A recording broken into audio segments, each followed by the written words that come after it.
The CFL season is back, and so is Ian Cameron's Football Frenzy. It is the 2024 CFL season preview show, also known as our season premiere of Ian Cameron's Football Frenzy for another season, hosted by Ian Cameron, of course, at Bobano Bets.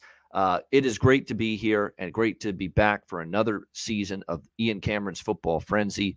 This show is going to be here pretty much now every week from now until we hand out the Super Bowl in the NFL in February of 2025. So this is basically going to be your one-stop shop for all things NFL, CFL, and college football for the next several months, breaking down games, previewing the slate, giving out opinions, best bets, you name it. That is going to be what this show is all about, all things football. And it is great to be back for another season. Again, make sure you sign up and subscribe to my YouTube channel, the new one that we've had to start the last couple months, because this is the exclusive home of every episode of Ian Cameron's Football Frenzy. We've got a great season planned. We're going to have a bunch of special guests, and not just former CFL players like we've had in the past, but we're going to have some former college football and maybe even some NFL players in the future on this show as the season goes on, especially with the latter two once we get into the NFL and college football season. But basically, this show is going to be pretty much CFL only from June all the way until late August. And then, of course, we'll get into NFL and college football once we get to late August and into September when those two start. But we will continue to move forward and handicap and preview CFL every week on this show from now until the Grey Cup is awarded in November. So we're looking forward to a big football season. We've put in the work. We've put in the time. We're ready for a profitable CFL season. Before we get into the CFL season preview show, I want to point this out. This is the time to get on board right now until this Thursday, which is the opening night kickoff of the CFL season. Montreal and Winnipeg, Grey Cup rematch, Thursday night. Until that time, you will be able to subscribe at DubClub to my 6 months all sports subscription service. And for the next 4 days till Thursday, the opening night of the CFL season, it's a very limited time offer. You will be able to sign up for 6 months all sports for just $250 US. That's $150 off the regular price of $400 US for 6 months all sports. And that will take you from now until December with your subscription, which will cover the entire CFL season. You will also get the rest of the Major League Baseball season, all UFC betting cards that I have during that time, the remainder of the NBA and the NHL finals this year. It will also include the start of the NFL and college football season next year, the start of the NHL, NBA, and college basketball season next year. So that is what you get for 6 months all sports to take you from now right through until the beginning of December. And of course, that subscription would include the entire CFL season because the CFL season ends in November. Sides, totals, player props. I get involved betting all three of those throughout the course of the year in multiple sports. Long-term profits across multiple sports. CFL plus 3.6 units plus $3,600 last year, plus 35.5 units all time in the CFL from 2012 to 2023 for me, which is a $35,500 profit during that span. So again, it's been one of my stronger sports, the CFL, and I am looking forward to another profitable season ahead. And again, we are also looking, and that subscription also includes NFL, NHL, NBA, and any other sport that I am involved with during the next 6 months. So again, make sure you sign up, dubclub.win/r/Bobano. The link for the discount is specifically posted on my Twitter X profile at Bobano Bets. So make sure you check that out. And again, you will be able to get involved with a discount on the 6 months all sports subscription. Like I said, down from $400, the normal price, to $250 for 6 months all sports. You can't really find or ask for a much better deal than that. So make sure you sign up Again, the link for the 6 months all sports discount is posted on the Twitter X page for me at Bobano Bets. Make sure you check that out. And looking forward to having a great football season, not just CFL too, but NFL and college football. We're already hard at work getting ready for those as well. So check it out at DubClub and make sure you get on board. All right, let's get into our CFL season preview. We are going to go in, we're going to start with the East Division, and we're going to go in alphabetical order in each division. And it just so happens that, I know I'm a season ticket holder and I'm a fan and I'm from Hamilton. I didn't pick Hamilton to start first. It's just the way it worked out. They are the first team as far as alphabetical order is concerned in the East Division. So we will begin with my hometown, Hamilton Tiger Cats. In the first team we will look at here in the East Division. Hamilton last year, of course, we know the kind of season they had. It was turbulent, to say the least. 8-10 straight up, 9-8, or 9-8-1, I should say, against the spread. 10 unders, 8 overs last year for the Hamilton Tiger Cats. Obviously, it was a disappointing season. They did still manage to just barely get into the playoffs in the East Division as the third-place team behind Montreal and Toronto. They ended up losing to the eventual Grey Cup champions, the Montreal Alouettes, in the East semifinal. Of course, the Alouettes from there went on to beat Toronto in the East final in a big upset there, and then, of course, knock off Winnipeg in my backyard at Tim Hortons Field in the Grey Cup last year. But for Hamilton, it was a year filled with disappointment and really injuries. And when you look at the Ticats last year, they were down to Taylor Powell, their third, quarterback on the depth chart by the end of the season, by midway through the season. And then, they just had all kinds of injuries that also plagued them and on both sides of the football. And they struggled. There were all kinds of issues last year. The defense was not consistent. They would give up big plays. Bad tackling team in open field. There were a lot of issues that the Ticats had defensively. They gave up the second most points in the East Division. Only Ottawa gave up more points in the East Division last year than Hamilton. So that's concerning. And there's a lot of improvement that's going to need to be made for the Hamilton Ticats coming into this season. What I like about Hamilton is, look, you got to think they've got the chance to be a little bit more healthy. That's something that you hope to see. And I think for Hamilton, they're going to have to hope that Bo Levi Mitchell has a phenomenal season, or at least a better season than he showed last year when he got injured. And then when he did play, he was just not overly productive or consistent. That's going to be something to measure here as far as the Ticats are concerned coming into the season. Again, lots of issues last year, but now second year for Bo Levi Mitchell. Scott Milanovic taking over as the head coach. I think it was the right move for Orlando Steinauer, to move aside and let Milanovic take over. He's a respected coach. He has coached in the NFL. He's been a multiple-time Grey Cup champion head coach as a coordinator and a head coach. He's won the Grey Cup as both.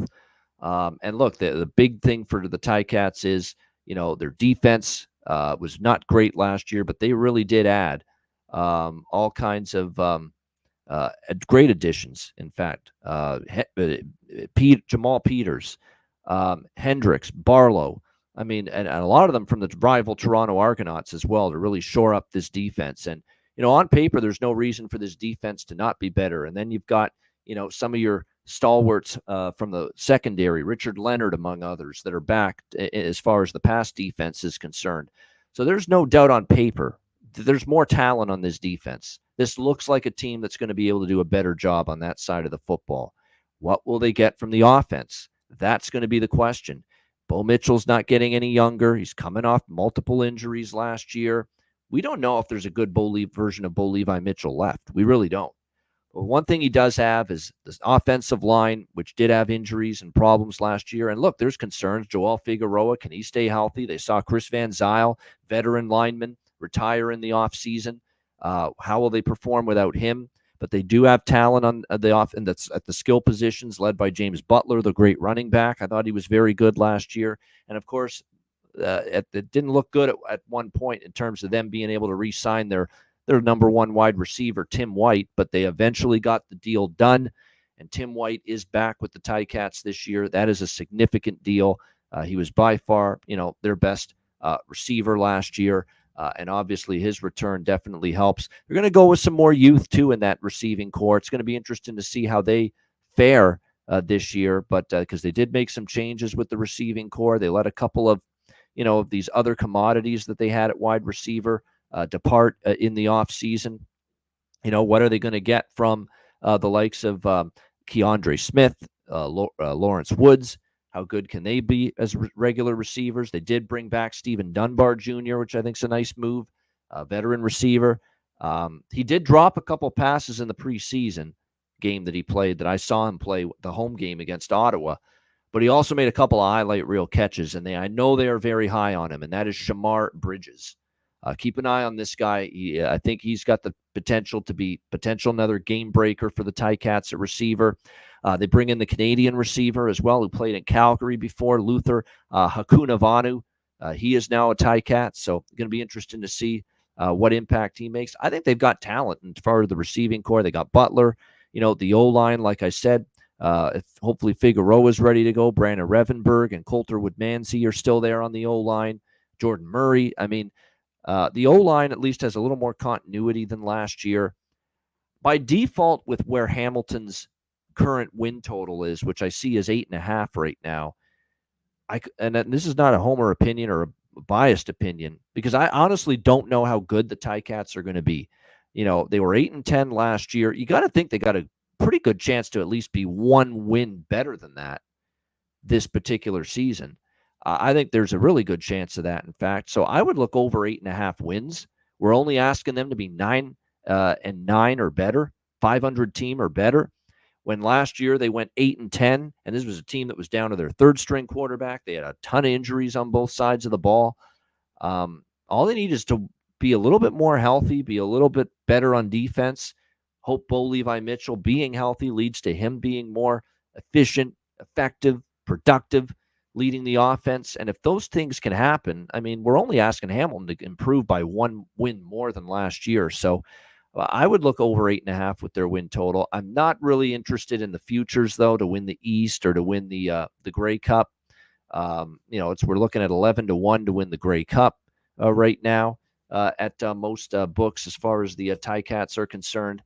I don't know if I'm ready to go there yet, because there could be a time during the season when I say, yeah, let's look at Hamilton. They're impressing me. They're showing me signs of a team that could maybe win the Grey Cup if things come together. But I'm really going to want to see that first before I believe it.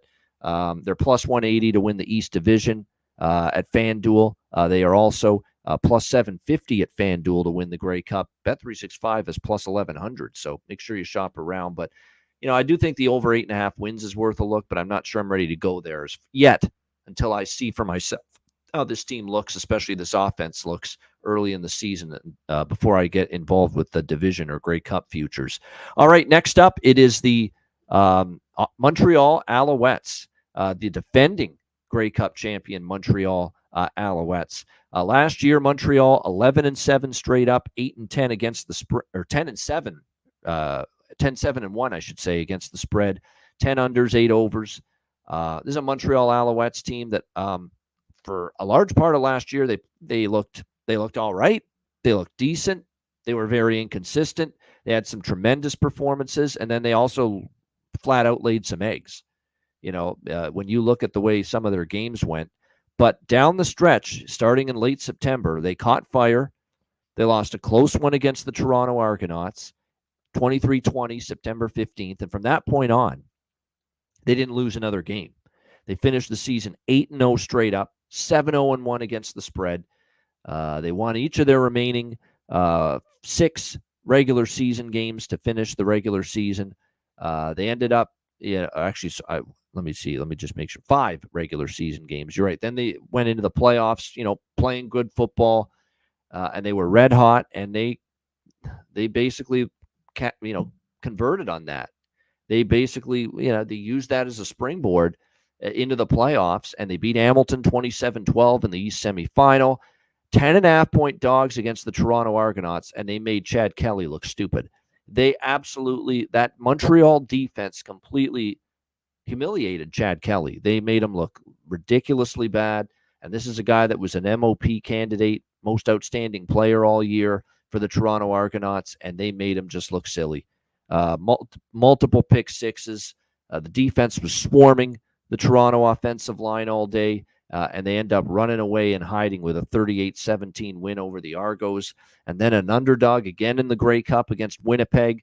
Winnipeg, of course, having a great season, favored because of how good they have been year in and year out, and Montreal ends up getting the better of them in a great Grey Cup game, and it was. I was there to watch it in person, 28-24 in favor of the Montreal Alouettes.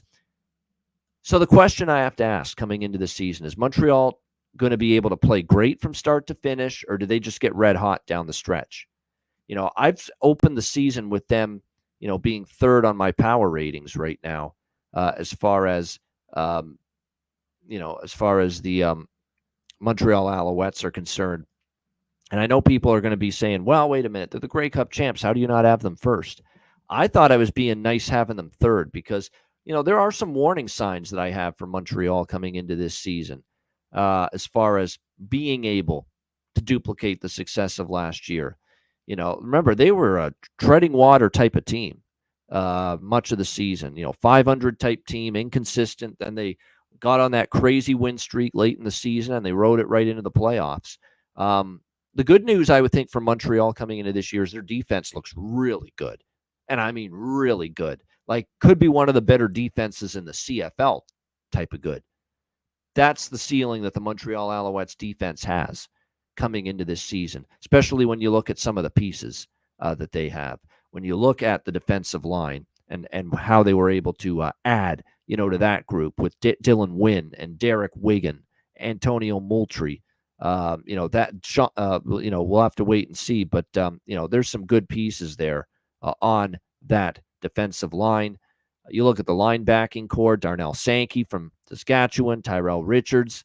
These are guys that were able to make an impact. Tyrese Beverette, who's been around the league for a long time. And then in the secondary, which, look, there's been some issues in the secondary before. But, I will say this. Wesley Sutton did get better as the season went on. And Najee Murray's capable. And, of course, the anchor of that secondary played like an all-star last year. Game-breaking play after game-breaking play. One of the most instinctive defensive backs I've seen in a long time in the CFL. And, of course, that's Marc-Antoine Dequoy, who was tremendous last season. Of course, he's back to anchor that secondary. So that defense looks for real. My concern for Montreal is the other side of the ball coming into the season. It's the offense. Because if you actually look at the Alouettes, Cody Fajardo had, not the greatest of numbers, for over half the season. And then he, like the team, they all of a sudden started playing awesome down the stretch.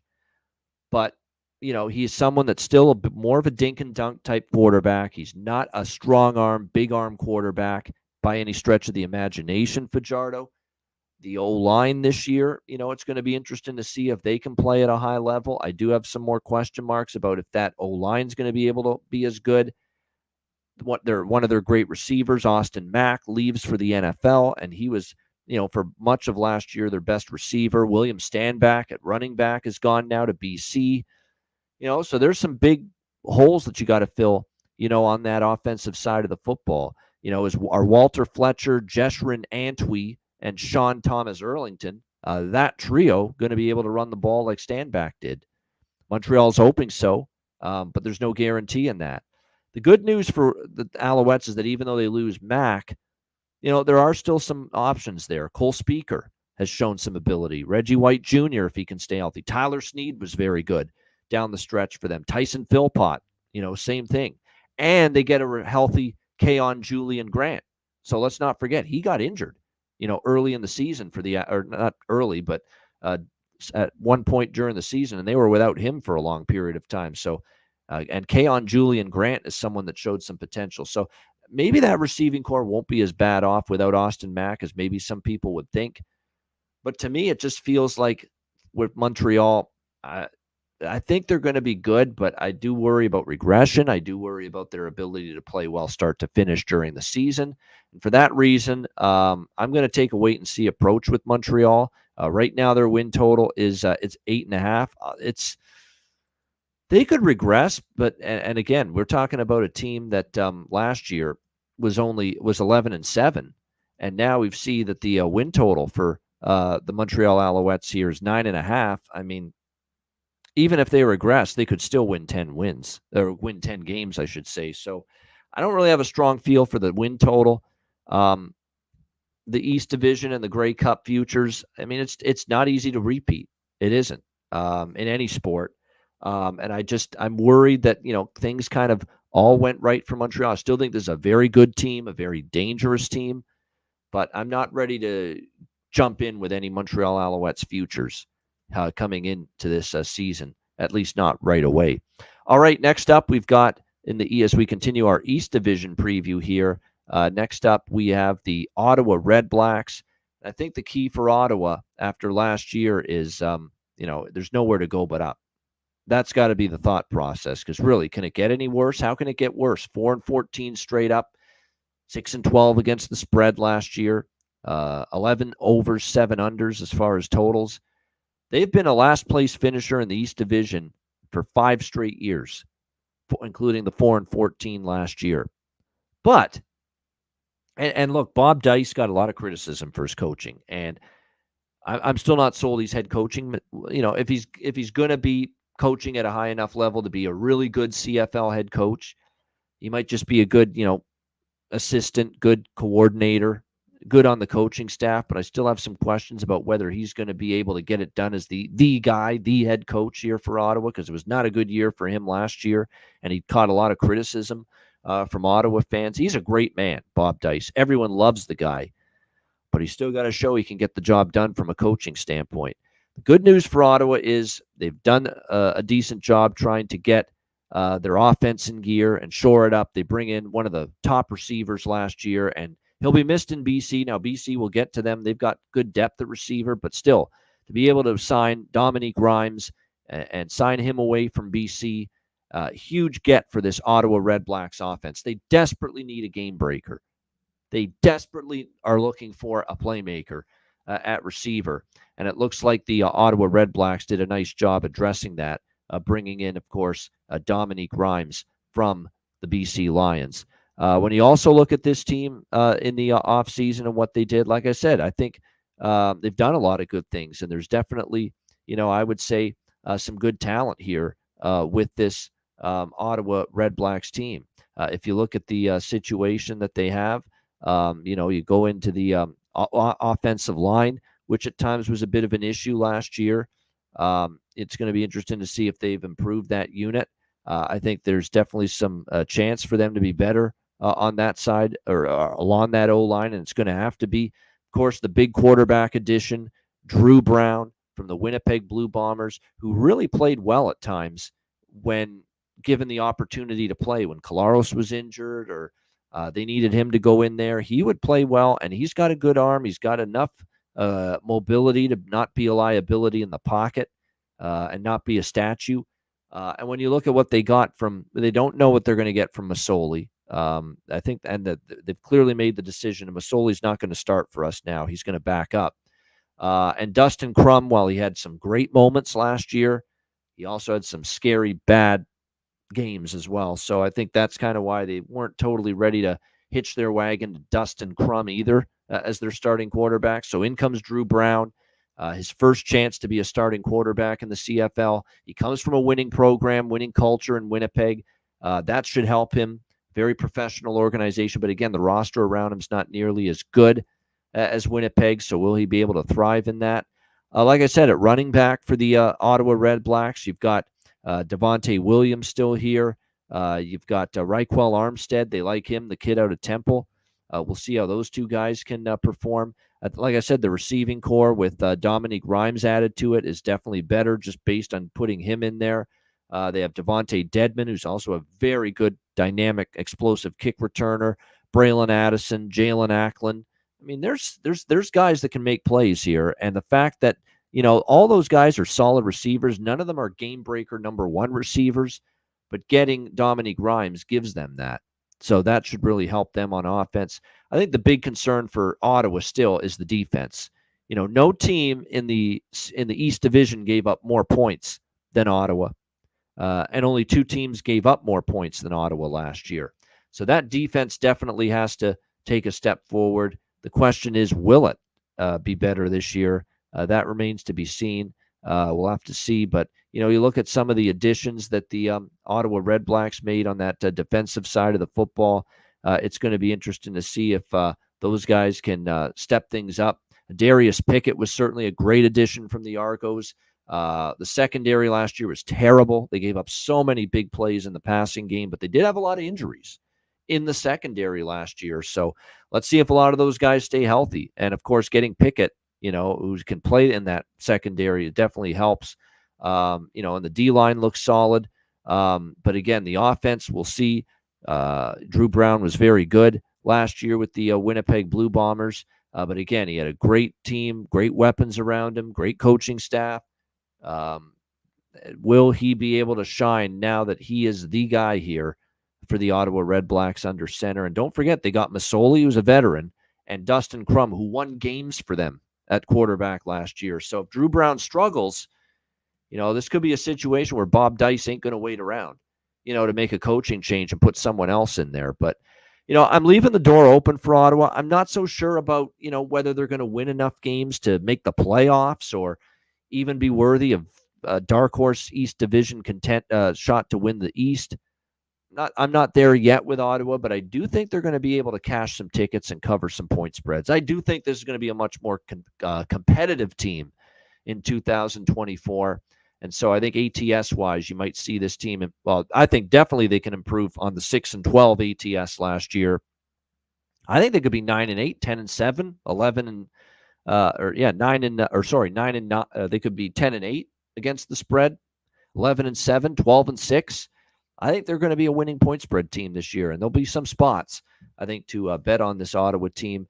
I would think, too, if Brown in the offense shows any sort of improvement, that's going to be a key for them, and we'll see if they can do that here going into the new season. By the way, from a totals perspective, my first thought with Ottawa is I'm probably more of an over team than an under team. And for the other two teams I started with, Montreal and Hamilton, I both think those teams are a little bit more under teams this year, at least to begin.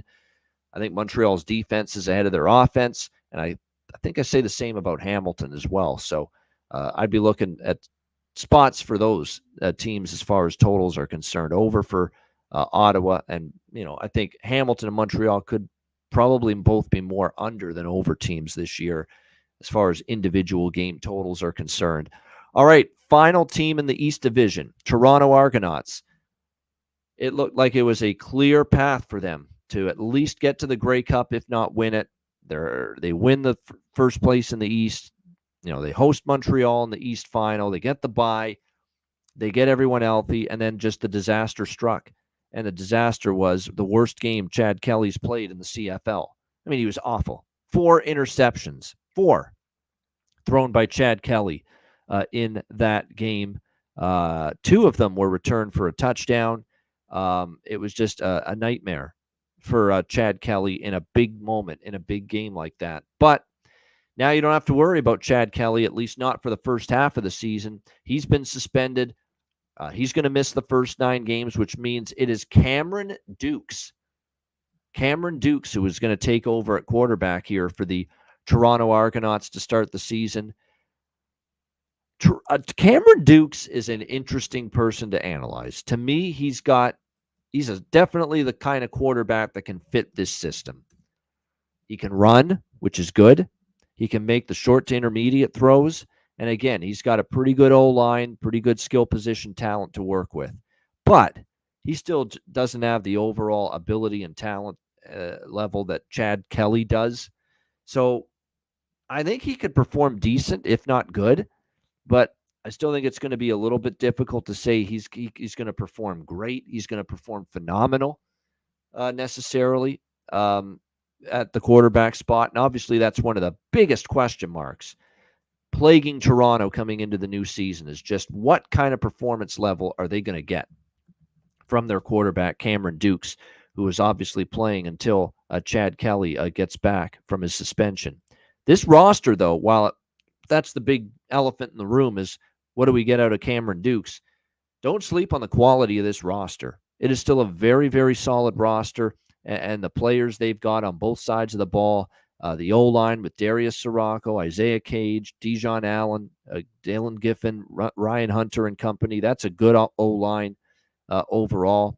And then you look at the quarterback spot. Like I said, Cameron Dukes has shown himself to be capable. You bring in you lose AJ Ouellette, which hurts, and Andrew Harris, of course, is now retired.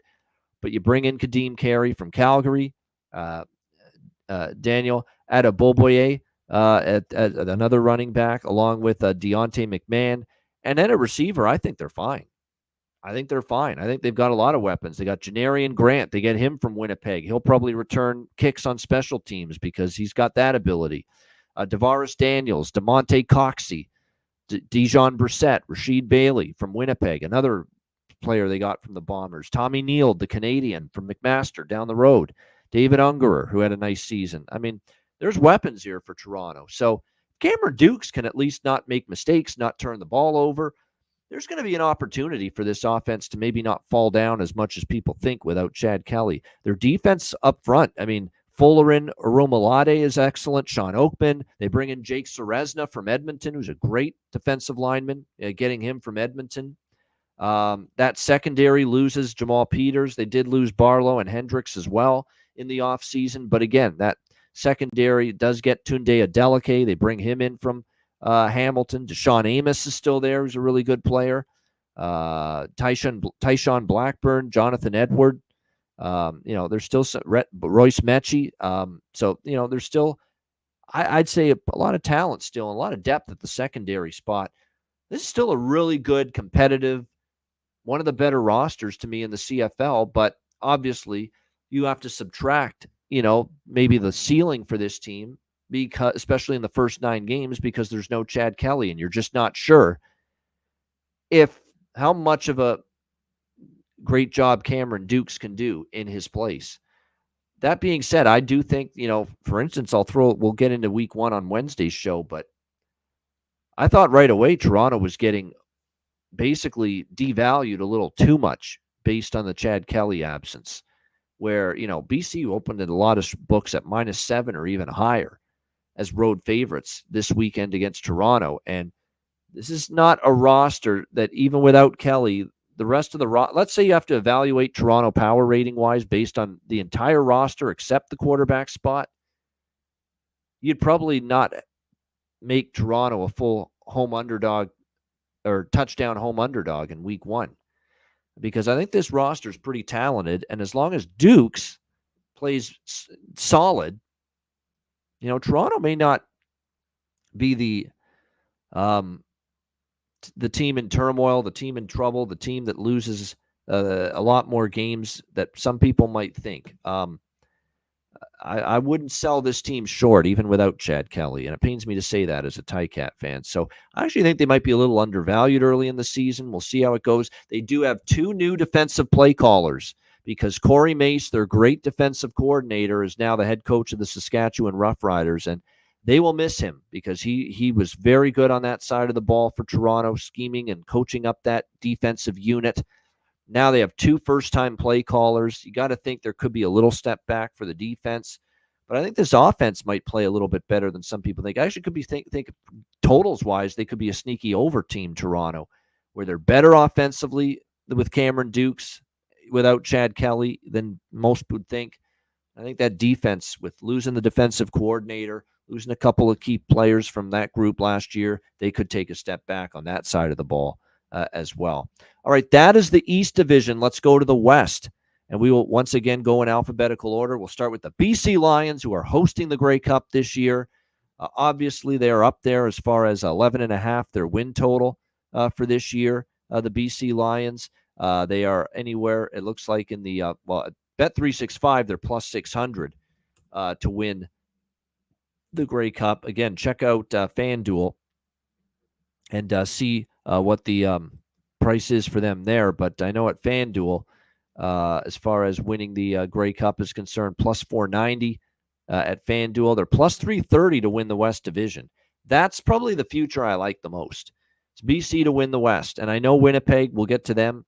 It's definitely the favorite to win the West, but I do have some question marks about them. I think for BC, the thing that I like the most is just how dynamic this offense likely once again will be. Vernon Adams does have those head-scratching throws every now and then where he just throws a ball. It's like, why did you throw that there? And it gets picked off. But there is no denying the talent that Vernon Adams Jr. has around him to lead this team at the quarterback spot. I think they've got a very deep backup quarterback room now. When you bring in Jake Dolegala from Saskatchewan, Chase Bryce, the kid out of, Clemson, Duke, App State, that guy's played everywhere. But he's there now as well to go along with Vernon Adams. Again, who had a really good season last year. He obviously struggled in the playoff loss, but he still had a really strong year throwing the football for the BC Lions. We'll see if he can continue on that trajectory this season. But, you look at BC, 12-6 straight up last year for them. They beat Calgary in the West semis before losing to Winnipeg again in the West final. This is all about trying to finally get over that hump that is the Winnipeg Blue Bombers and finally beat them. Again, despite Dominique Rhymes being gone, they're loaded at receiver. They got tons of playmakers, receivers with great hands, great speed, athleticism, size, you name it. They bring in William Stanback. It obviously totally upgrades the running back room for them. More balance. The offensive line brings back most of their starters. This offense is still going to be damn good for BC. They're going to be able to score points. There is no question. There's no question they'll be able to do that. The defensive side of the football is the interesting one because last year, remember, BC started the season for the first half of the year, they were like one of the best defensive teams in the CFL. Like, that's how good their numbers were. And then all of a sudden in the second half, things kind of unraveled for BC. The injuries started to mount, but more so their just play declined on that side of the ball. They weren't getting a pass rush as much. They were giving up more explosive plays, all the kind of stuff that gets you beat and, where you risk maybe losing later in the season. And we saw that from the BC Lions. They did have some issues getting stops later in the season. Can that defense kind of shore things up? Remember, their sack leader, and he was a terror with BC last year, Matthew Betts. He signed in the NFL. He's not there now. So that's a lot of sack production that you're going to have to try to make up for this year without him. Will they be able to do that? You look at the state of that defensive front. They do bring in Pete Robertson from Saskatchewan. The guy can be a mental case at times. He can be, off the hinges a little bit, but he is a great pass rusher. He should help them. They have Marcus Moore, Christian Covington, Nathan Cherry, among others on this defensive line for the Lions. Ben Haladik, Bola Combo. They've got some good, solid players at the linebacker spot. And again, when you look at the secondary, there's really a lot of good players back here, too, when you think of Gary Peters, the veteran, and you look at some of the other players that they have in that secondary with Deontay Evans, the veteran, now there as well. I mean, it's going to be a solid secondary for them. But again, it's going to be interesting to see how that defense plays at the beginning of this season, because we know at the end of last year, that's when the downfall kind of happened. And again, Matthew Betts is gone. They did add Pete Robertson, which helps. So again, it's going to be interesting to see if those areas get shored up. And again, Christian Covington as well, back after playing over 100 games in the NFL. That's a guy that should kind of help them as well. A local kid who played, like I said, a bunch of games in the NFL and back now in the CFL with the BC Lions. I think they can get to 12-6 or better. They were 13-7 last year.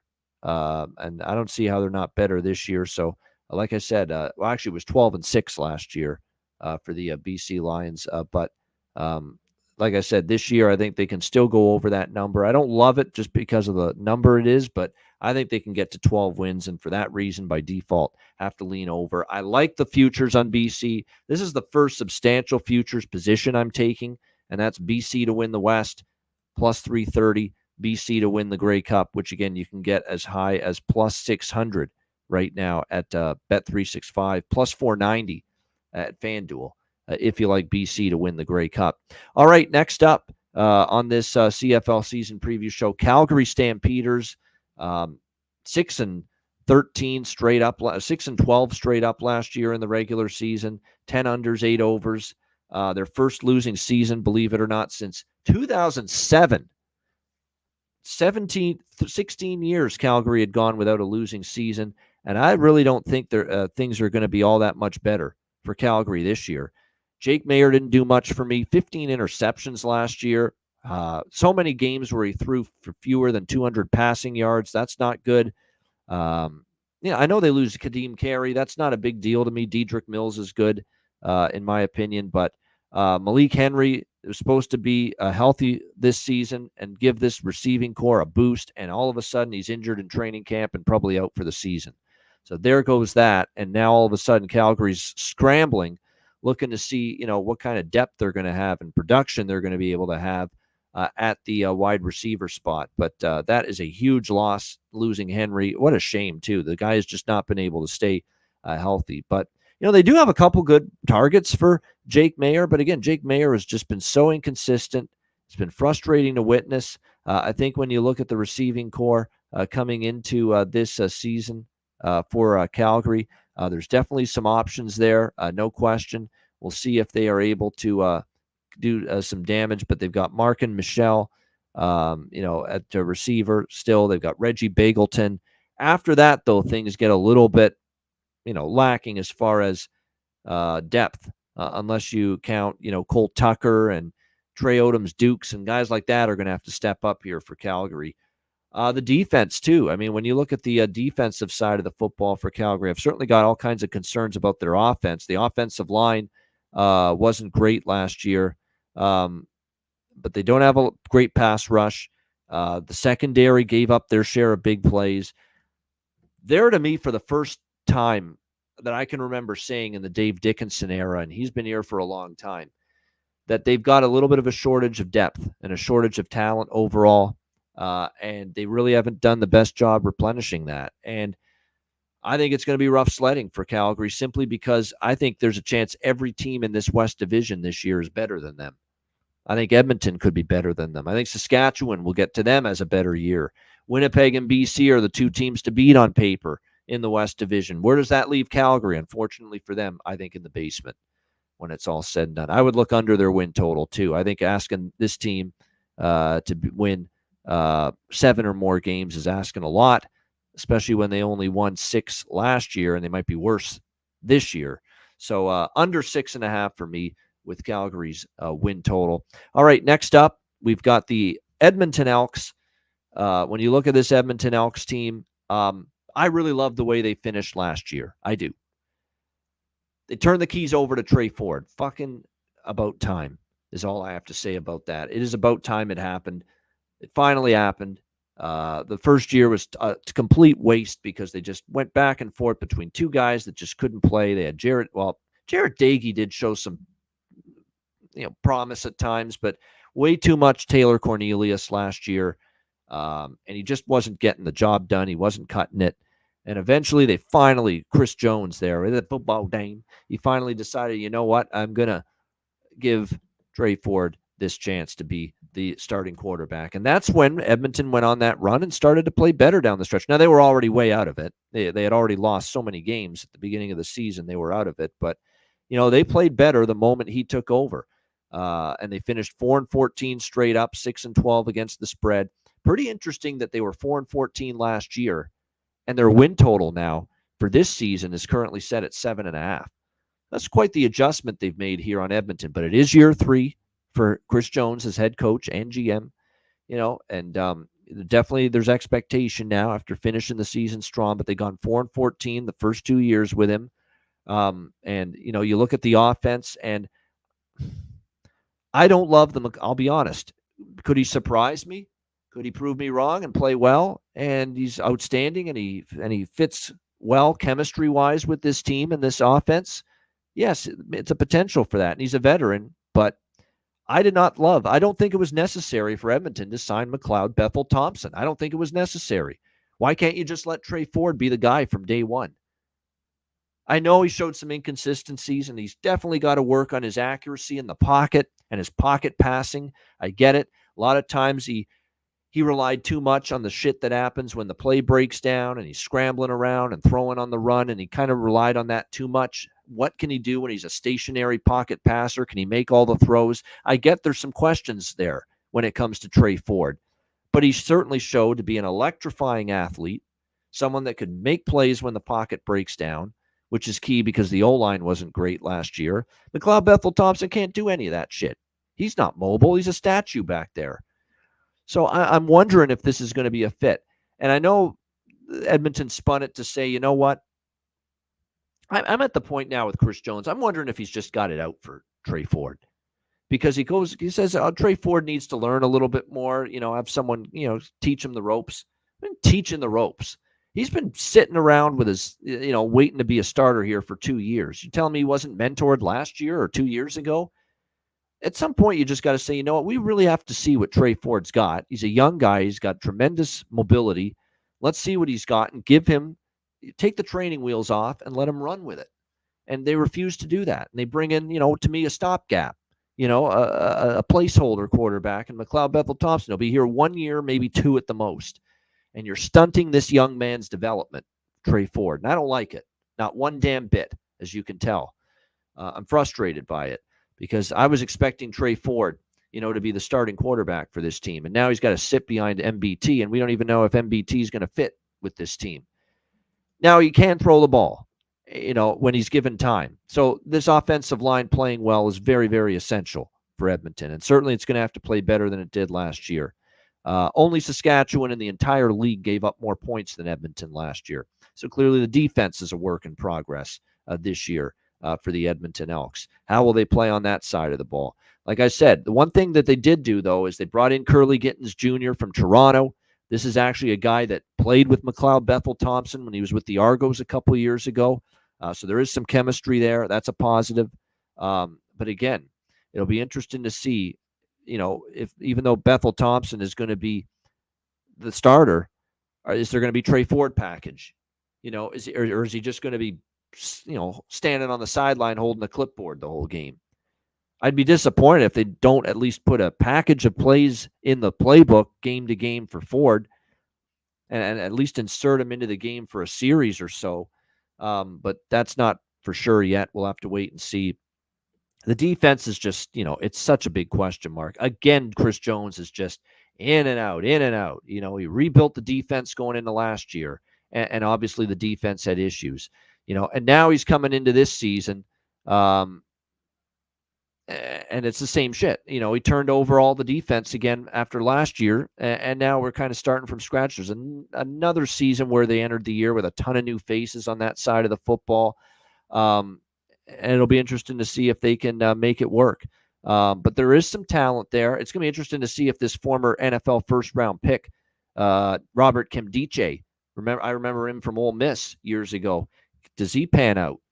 He is someone they brought in, but there's just a lot of question marks on defense. This, to me, is going to be another over team because I do think on offense they'll have some success, but I just don't know if with all these new faces and a defense that was second to last in the CFL as far as points allowed last year are concerned, if just all of a sudden you're going to get this defense to be better. I don't think it's going to happen overnight, if at all, for the Elks defense as far as a turnaround. So I look at them as an over team as far as totals.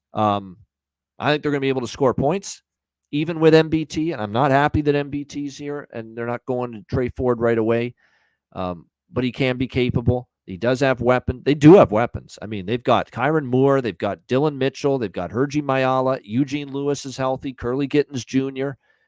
That's not a bad receiving core at all. And, of course, Kevin Brown stepped up and became a focal point and showed you that he can be a number one running back for this team.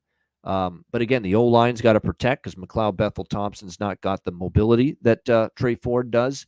If he does get time, there's going to be plays to be made because I like the skill position talent on this Edmonton team. But that defense, though, I still got major questions there. So, Edmonton's kind of a wait-and-see team for me, but more than anything, I like overs with them, especially early in the season. Their win total 7.5. I'm not betting them over 7.5. They won 4 games last year. They've got to win double the number of games this year compared to last to get over their win total. I'm not doing that. I'm not betting it under either, but I'd lean under if I had to. All right, next up, Saskatchewan Roughriders. Saskatchewan 8.5, their win total. Last year, the Roughriders, of course, it just fell apart. It really did. I mean, it was pathetic down the stretch for Saskatchewan. 6-12, they ended the season. 7-10-1 against the spread. They were one of the biggest over teams in the CFL last year. 13 overs, 5 unders. Tons of overs out of the Saskatchewan team last year. Rock bottom is what you call it. That's exactly what it was. You do not usually see this proud, competitive franchise. They usually make the playoffs. Now, they haven't had a ton of playoff success, but at least usually they've been good enough to get to the playoffs. But last year, it's funny, they were 6-5. 6-5 at one point last year, and they lost 7 straight to finish the season out of the playoffs at 6-12. They fire Craig Dickinson, and it had to happen.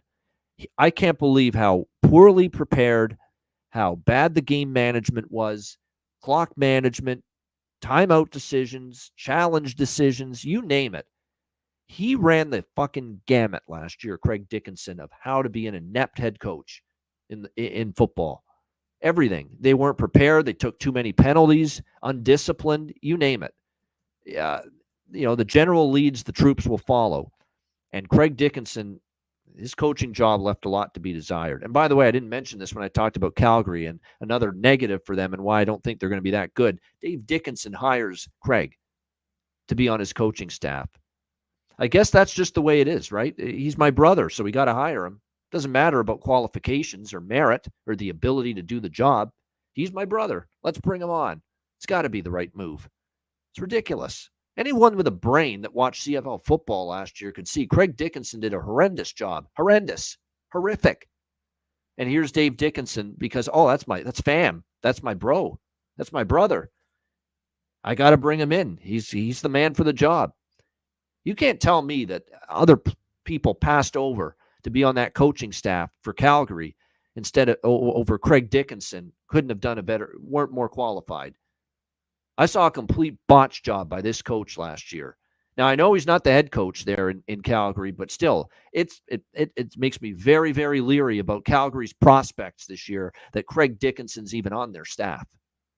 That's how much I think he had a tough year last year coaching this team. But he's out, and in comes Corey Mace, very respected, did a tremendous job with the Toronto Argonauts as defensive coordinator. They bring in a new offensive coordinator as well, former Stamps Calgary quarterback coach Mark Mueller. But Corey Mace, to me, I like the hire. I thought he did a nice job. I thought the players responded to him well. He's a players type of coach. He did a great job with the coordinating the Argo defense was really good last year, and Corey Mace was a big reason for that. Great hire. Now, I do have to point out, people that have watched this show in the past, he was here with me on the Super Bowl preview show back in February. He's become a long-distance friend of mine in the league, and that is Trevor Harris, quarterback for Saskatchewan. He's a great guy. I am hoping for the best for him. I want him to succeed, and people might think there's a little bit of a biased opinion, but I'll say it anyway.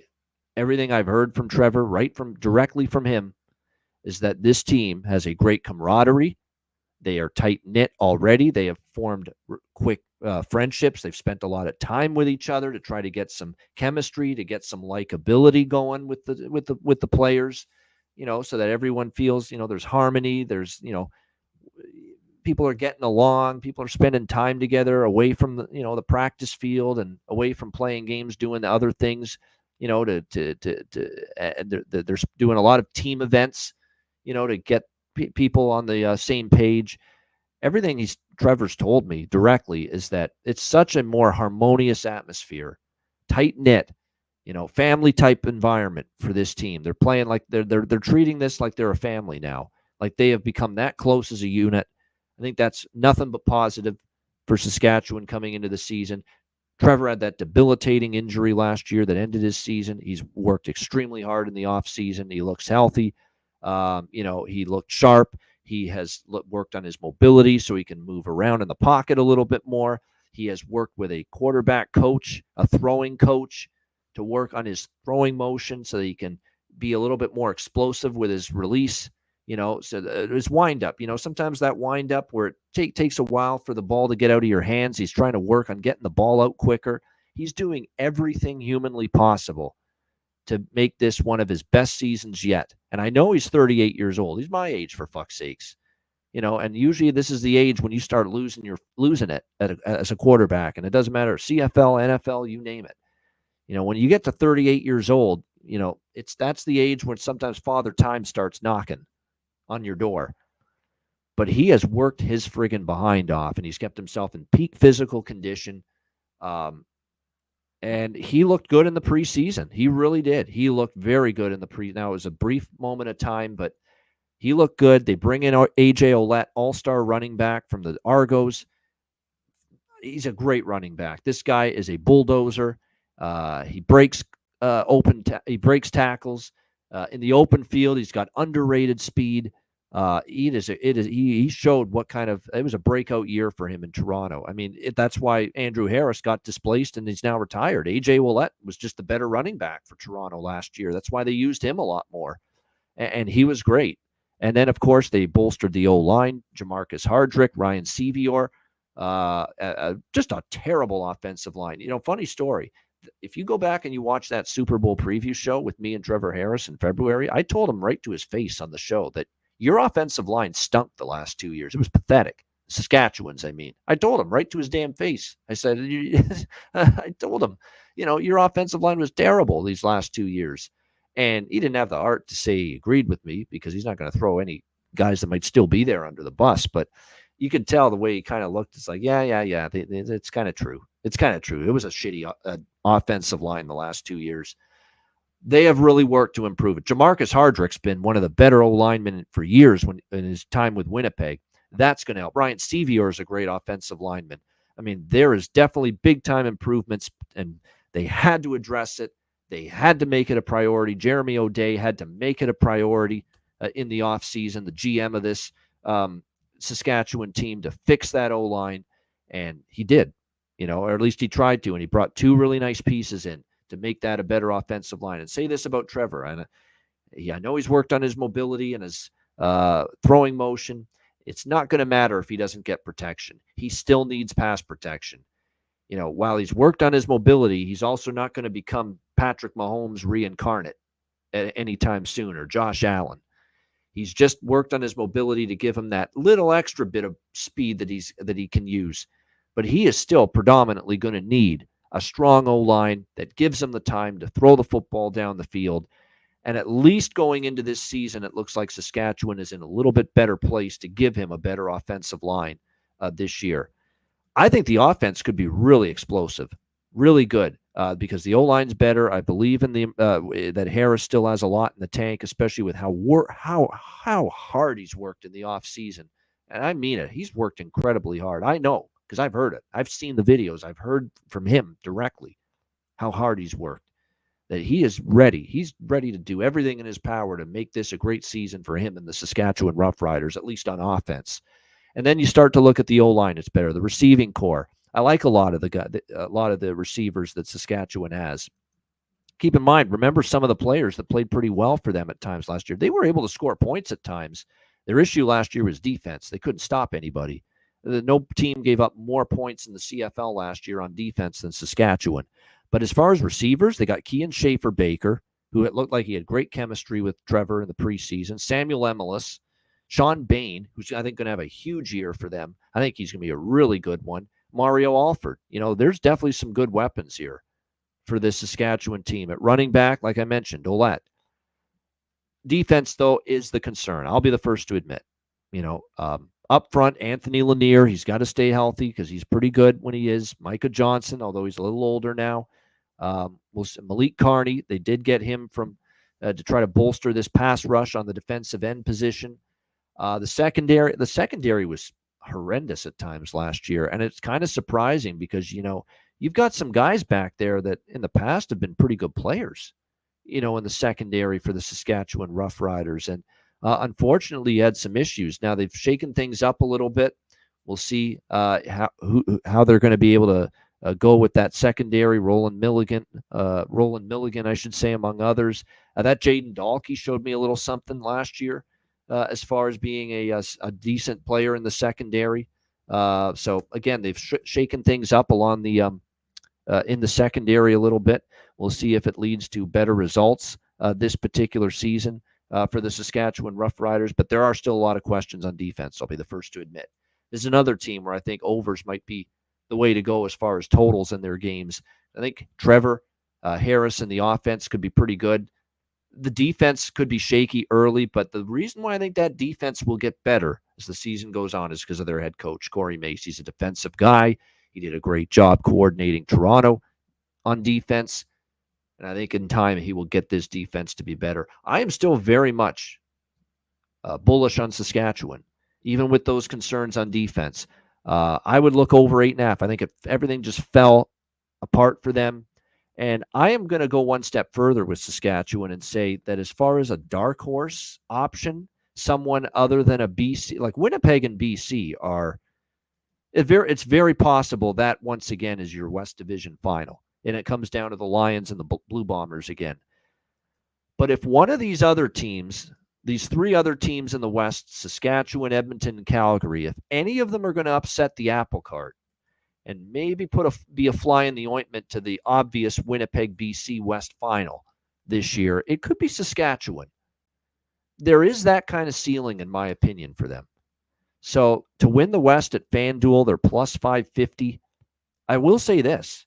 I don't think FanDuel's sleeping on, or the sports books are sleeping on Saskatchewan's potential, because you looked at Edmonton's 10-1 to win the West, Calgary's 10-1 to win the West. Obviously, Winnipeg minus 140 at FanDuel, BC plus 330. But Saskatchewan's next in line. So you could tell there's some sentiment out there that Saskatchewan really could be a much improved team this year. So, and I think you could do worse than taking a shot with them at plus 550 to win the West. And like I said, at plus 1,100 to win the Grey Cup, why not? Why not sprinkle a few bucks on that? Plus 1,100 at FanDuel. So definitely key. And by the way, it's plus 1,100 at FanDuel for Saskatchewan to win the Grey Cup. They're only plus 500 at Bet365. So you better make sure you shop around here, because there is a lot of difference as far as the pricing here with some of these Grey Cup futures from one book to the next. Very important to use multiple books when it comes to, well, really anything in any sport, but especially with what I'm seeing here in the disparity from one book to the next with the Grey Cup futures prices. All right, we will wrap up this preview show. We get to our last team, and it is the Winnipeg Blue Bombers, the team that has been basically the model franchise in the CFL for the last 5 years. Consistency, multiple Grey Cup appearances, but now they've lost each of their last 2 Grey Cup appearances. Toronto a couple years ago, and then Montreal last year. So they'll be looking to turn things around. It almost feels like this might be one last shot at it for this Winnipeg team with this core. Of course, last year, it was another great season for the Winnipeg Blue Bombers, 14-4 in the regular season for them. They actually had a winning point spread record as well last year. How about the totals? 14 overs, 6 unders. Big time over team last year, the Winnipeg Blue Bombers. But again, for the second straight year, they lose in the Grey Cup championship game. But again, 4th straight season making it to the Grey Cup is quite the run that this team has put together. Look, they're not going anywhere as long as Zach Collaros is there and he's healthy. And he's still playing at a high level. And I believe he's still got another good couple of years in him. Now, again, he's in his mid-30s now. You know, you worry about him getting up there in age a little bit, and, you know, the physical wear and tear of playing football, you know, getting to him a little bit. But, you know, he's got all kinds of weapons still. Now, the O-line's interesting because Jamarcus Hardrick's gone. You know, they've got a couple guys that have moved on now from that offensive line that's been so good all these years. That's going to be interesting to see. I know a couple of those O-linemen are gone from this group. That's a little bit concerning. But at the same point in time, yes, I don't know if they're – and we did see signs of it last year. If you remember, you watched Winnipeg last year. Their O-line down the stretch, they were giving up way more pressures, way more quarterback pressures, way more sacks late in the season than they normally did. And I think that's a sign of the O-line, the age starting to show up. You know, Stanley Bryant's not a young chicken anymore, but he's still there. He's still capable. Pat Neufeld, same thing. You know, they end up losing Jamarcus Hardrick. That is a loss, but they're going to have to hope that Kolinkowski, Liam Dobson, some of these other O-linemen step up. This is still going to be an above-average O-line. And I would say a good O-line. I just don't know if they're going to be an elite offensive line anymore. And certainly I don't know if they're going to be the absolute best offensive line in the CFL anymore. I think you can make a case for BC to be the best offensive line maybe this season, as opposed to Winnipeg for a change. But I think when you look at the Bombers still, they're still going to have a good O-line unit. And because they're at least going to be good, they're still going to be a very dynamic, very explosive offense with Zach at quarterback, with Brady Oliveira, just a phenomenal running back. And we know how good he was last year. They're going to rely on the ground game. They're going to be a balanced offense. That's always the way they are. They're not pass heavy. The run game is a big part of this offense. It always is. And then, of course, you got to just ridiculous onslaught of receivers. It's amazing how much weapons they've got at receiver, how many great talents they've got at that position. Kenny Lawler, Dalton Schoen, Drew Wolotarski, Nick Dembski. I mean, there's no issues finding targets and weapons in the passing game for Collaros. So, again, even though that O-line may not be as good, as it's been in the past, it's still good enough, and the skill position talent is still off the charts, for this Blue Bombers team. So Winnipeg should still be able to move the ball, put up a lot of points. Their defense does concern me. I mean, when you look at the defense, the way it goes for Winnipeg coming into the year, they didn't play as great down the stretch. They got ripped apart by Montreal and Cody Fajardo in the Grey Cup game. And when you look at the D-line coming into this year, yeah, they still have Willie Jefferson, but he's 33 years old now. I mean, how many great years does he have left? And how many more years can he keep playing at a high level? Jackson Jeffcoat, the other big pass rusher that they've had the last few years, he retired in the offseason. And Ricky Walker, who was one of their best run stuffers in the interior of the D-line, he's gone. So, there's some concerns with the D-line. I don't think that D-line necessarily is going to be as great as we've seen it in the past. The linebacking core, it's solid, but again, and Adam Bighill's been a phenomenal player, but again, this guy's 35 now. Another guy that's, getting up there along in the tooth a little bit. So I don't know if the linebacking core is going to be nearly as good. The secondary, look, there's a lot of potential here. When you think about Nick and Noah Hallett, when you think of Evan Holm, who really stepped up last year and became a really good player in that secondary for Winnipeg. But there's still also a lot of new faces. Brandon Alexander, can he stay healthy this year in that defensive backfield? That's going to be something to watch for, because when he's out there, he's pretty good. These are all going to be interesting things to watch for this season for the Winnipeg Blue Bombers, because, that secondary did get torched a bit by Cody Fajardo in the Grey Cup game last year. And also, I should point out, too, Demario Houston was a pretty good defensive back for them last year. He's now in Calgary. So it's going to be interesting to see how he plays,